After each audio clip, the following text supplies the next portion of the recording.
ओम श्री परमात्मने नमः। ओम श्री वासुदेवाय नमः। ओम गुरुदेवाय नमः।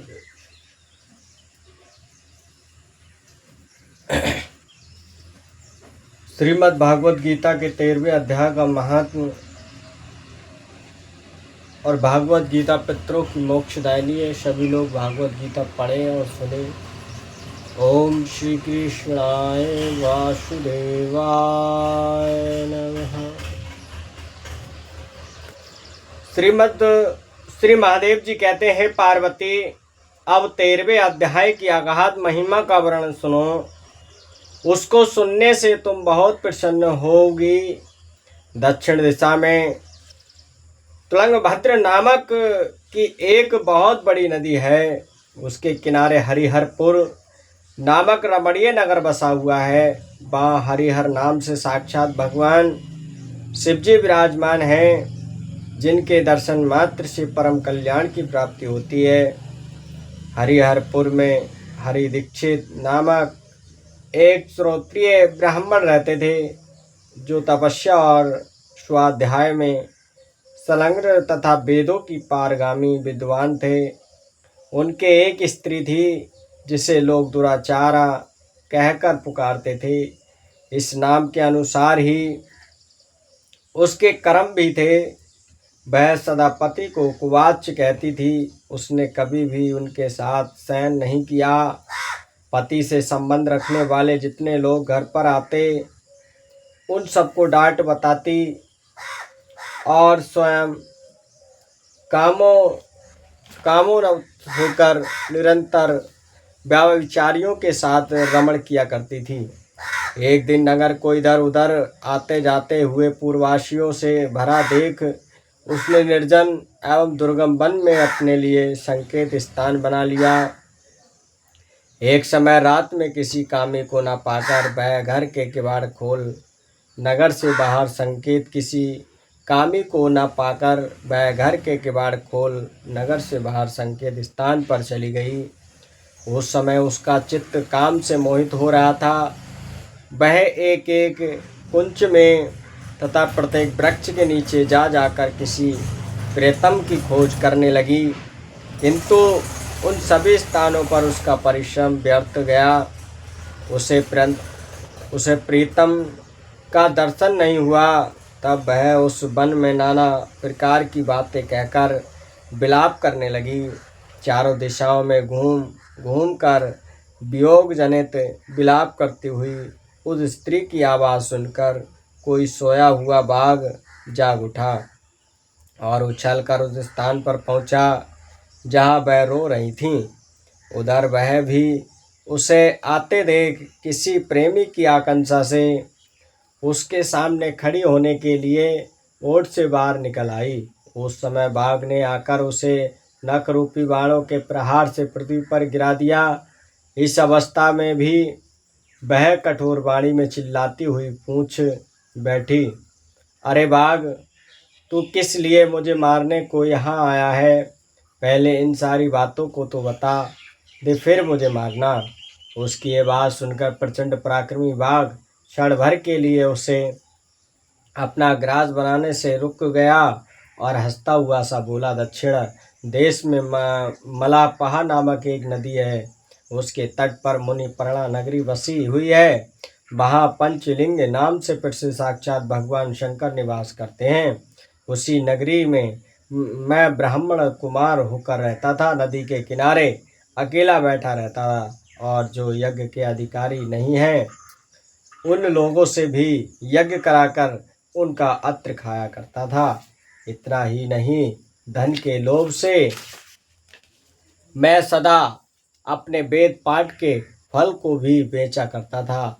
मेरा लोभ यहाँ तक बढ़ गया था कि अन्य भिक्षुकों को गालियाँ देकर हटा देता और स्वयं दूसरों को नहीं देने योग्य धन भी बिना दिए ही हमेशा ले लिया करता था। ऋण लेने के बहाने मैं सब लोगों को छला करता था। तदंतर कुछ काल व्यतीत होने पर मैं बूढ़ा हुआ, मेरे बाल सफ़ेद हो गए, आंखों से सूजता रहा था और मुंह के सारे दांत गिर गए।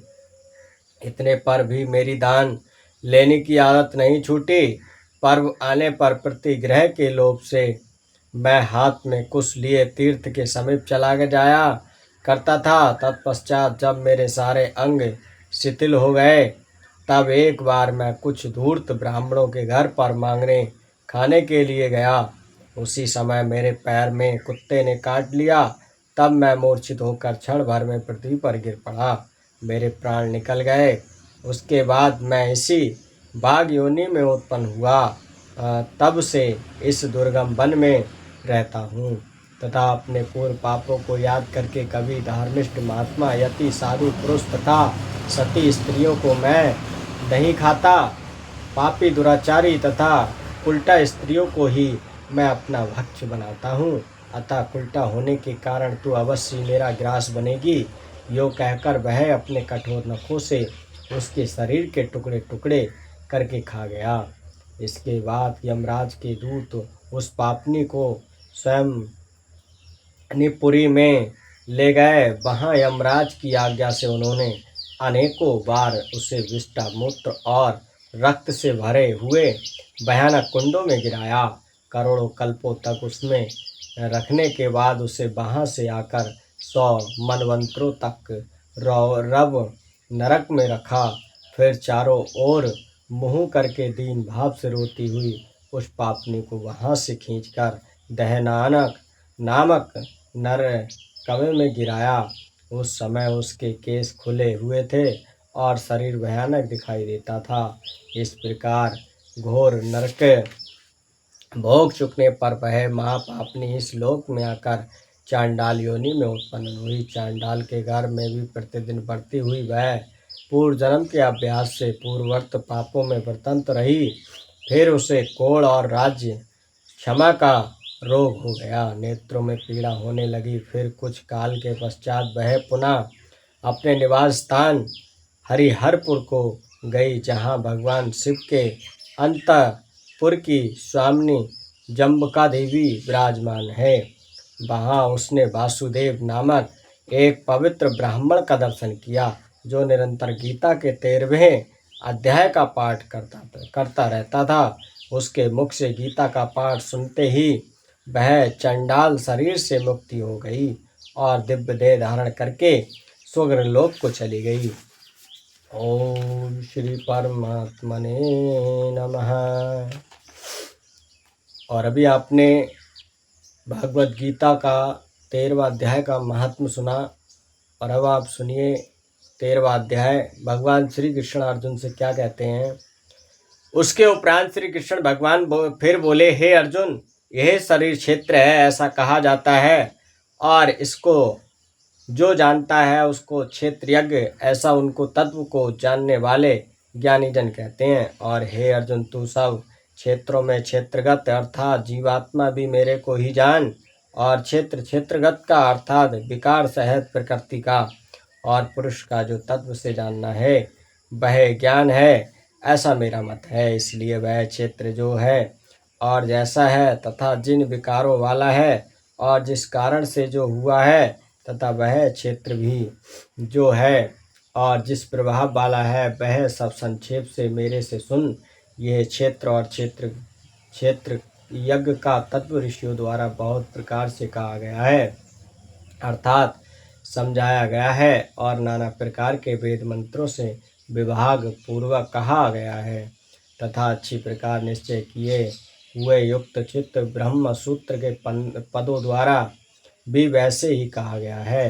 हे अर्जुन, वही मैं तेरे लिए कहता हूँ कि 5 महाभूत अर्थात आकाश, वायु, अग्नि, जल और पृथ्वी, सूक्ष्म भाव, अहंकार, बुद्धि और मूल प्रकृति अर्थात त्रिगुणमयी माया भी, तथा 10 इंद्रियां अर्थात श्रोत्र, त्वचा, नेत्र, रसना और ग्रहण एवं बाक, हस्त, पाद, उपस्थ और गुदा, एक मन और 5 इंद्रियों के विषय अर्थात शब्द, स्पर्श, रूप, रस और गंध, तथा इच्छा, देश, सुख, दुख और स्थूल देह का पिंड एवं चेतना और धरती, इस प्रकार ये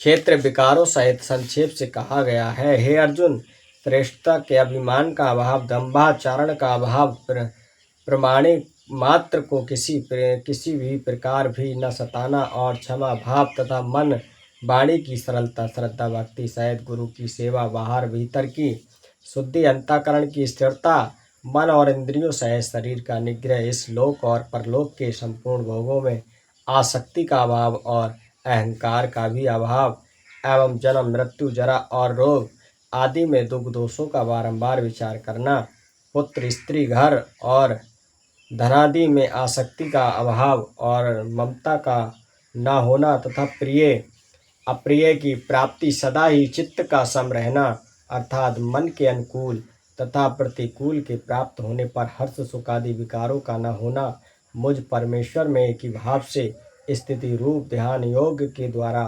अव्यभिचारिणी भक्ति तथा एकांत और शुद्ध देश में रहने का स्वभाव, और विषयासक्त मनुष्यों के समुदाय में प्रेम का न होना, तथा अध्यात्म ज्ञान में नित्य स्थिति और तत्व ज्ञान के अर्थ रूप परमात्मा को सर्वत्र देखना, यह सब तो ज्ञान है, और जो इससे विपरीत है वह अज्ञान है, ऐसे कहा जाता है। ओम। हे अर्जुन, जो जानने योग्य है तथा जिसको जानकर मनुष्य परमानंद को प्राप्त होता है, उसको अच्छी प्रकार कहूँगा।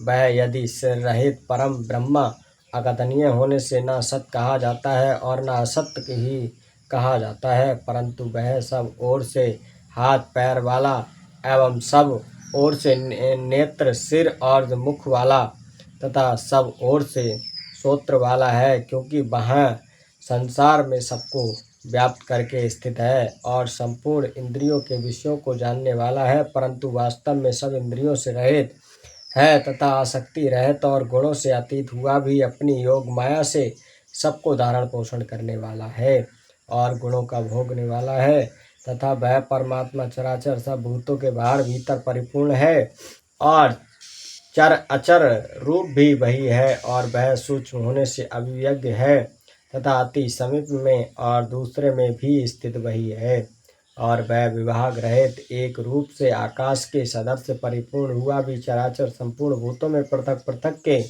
सदर्श हित प्रतीक होता है, तथा वह जाने योग परमात्मा विष्णु रूप से भूतों को धारण पोषण करने वाला और रुद्र रूप से संहार करने वाला तथा ब्रह्मा रूप से सबका उत्पन्न करने वाला है। वह ब्रह्मा ज्योतियों का भी ज्योति एवं माया से अति परे कहा जाता है, तथा वह परमात्मा बहुत स्वरूप और जानने के योग्य है एवं तत्व ज्ञान से प्राप्त होने वाले और सबके हृदय में स्थित है। हे अर्जुन, इस प्रकार क्षेत्र तथा ज्ञान और जाने योग्य परमात्मा का स्वरूप संक्षेप से कहा गया है। इसको तत्व से जानकर मेरा भक्त मेरे स्वरूप को प्राप्त होता है। हे अर्जुन, प्रकृति अर्थात त्रिगुणमयी मेरी माया और जीवात्मा अर्थात क्षेत्र यज्ञ, इन दोनों को ही तू अनादि जान और राग देशादि विकारों को तथा त्रिगुणात्मक संपूर्ण पदार्थों को भी प्रकृति ही उत्पन्न हुए जान, क्योंकि कार्य और कारण के उत्पन्न करने में हेतु प्रकृति की जाती है और जीवात्मा सुख दुखों के भोक्तापन में अर्थात भोगने में हेतु कहा जाता है, परंतु प्रकृति स्थित हुई ही पुरुष प्रकृति उत्पन्न हुए त्रिगुणात्मक सब पदार्थों को भोगता है और इन गुणों को संग ही इस जीवात्मा के अच्छी बुरी योनियों में जन्म लेने में कारण है। वास्तव में तो यह पुरुष इस देह में स्थित हुआ भी पर अर्थात त्रिगुणमयी माया से सर्वथा अतीत ही है, केवल साक्षी होने से उपद्रष्टा और यथार्थ संपत्ति देने वाला होने से अनुमंता एवं सबको धारण करने वाला होने से भर्ता जीव रूप से भोक्ता तथा ब्रह्मादिकों का भी स्वामी होने से महेश्वर और शुद्ध सच्चिदानंद होने से परमात्मा ऐसा कहा गया है। इस प्रकार पुरुष को और गुणों के सहित प्रकृति को जो मनुष्य तत्व से जानता है वह सब प्रकार से वर्तता हुआ भी फिर नहीं जन्मता है, अर्थात पुनर्जन्म को नहीं प्राप्त होता है। हे अर्जुन, उस परम पुरुष परमात्मा को कितने ही मनुष्य तो शुद्ध हुई सूक्ष्म बुद्धि से ध्यान के द्वारा हृदय में देखते हैं तथा अन्य कितने ही ज्ञान योग के द्वारा देखते हैं और पर कितने ही निष्काम कर्म योग के द्वारा देखते हैं, परंतु इनमें से दूसरे अर्थात जो मंद बुद्धि वाले पुरुष हैं वे स्वयं इस प्रकार न जानते हुए दूसरों से अर्थात तत्व के जानने वाले पुरुषों से सुनकर ही उपासना करते हैं, अर्थात उन पुरुषों के कहने अनुसार ही श्रद्धा सहित तत्पर हुए साधन करते हैं। और वे सुनने के परायण हुए पुरुष भी मृत्यु रूप संसार को निसंदेह तर जाते हैं। हे अर्जुन, या उन मंत्र जो कुछ भी स्थावर जड़ वस्तु उत्पन्न होती है उस संपूर्ण को तू क्षेत्र और क्षेत्र के संयोग से ही उत्पन्न हुई जान, अर्थात प्रकृति और पुरुष के परस्पर के संबंध से ही उत्पन्न हुई जान, अर्थात प्रकृति और पुरुष के परस्पर के संबंध से ही संपूर्ण जगत की स्थिति है। वास्तव में तो संपूर्ण जगत नाशवान और क्षणभंगुर होने से अनित्य है। इस प्रकार जानकर जो पुरुष नष्ट होते हुए सब चराचर भूतों में नाश रहित परमेश्वर को संभाव से स्थित देखता है, वही देखता है, क्योंकि वह पुरुष सब में संभाव से स्थित हुए परमेश्वर को समान देखता हुआ अपने द्वारा आपको नष्ट नहीं करता, ये अर्थात शरीर का नाश होने से अपने आत्मा का नाश नहीं मानता है। इससे वह परम गति को प्राप्त होता है।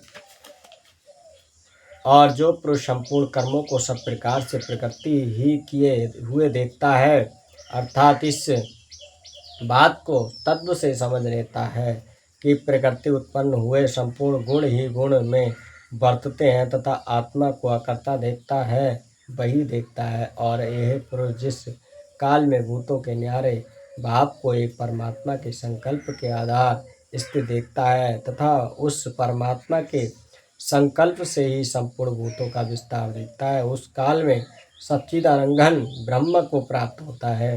हे अर्जुन, अनादि होने से और गुणातीत होने से यह अविनाशी परमात्मा शरीर में स्थित हुआ भी वास्तव में न करता है और न लिपायमान होता है। जिस प्रकार सर्वत्र व्याप्त हुआ भी आकाश सूक्ष्म होने के कारण लिपायमान नहीं होता है, वैसे ही सर्वर देह में स्थित हुआ भी आत्मा गुणातीत होने के कारण देह के गुणों से लिपायमान नहीं होता है। हे अर्जुन, जिस प्रकार एक ही सूर्य इस संपूर्ण ब्रह्मांड को प्रकाशित करता है, उसी प्रकार एक ही आत्मा संपूर्ण क्षेत्र को प्रकाशित करता है, अर्थात नित्य बोध स्वरूप एक आत्मा की ही सत्ता से संपूर्ण जड़ वर्ग प्रकाशित होता है।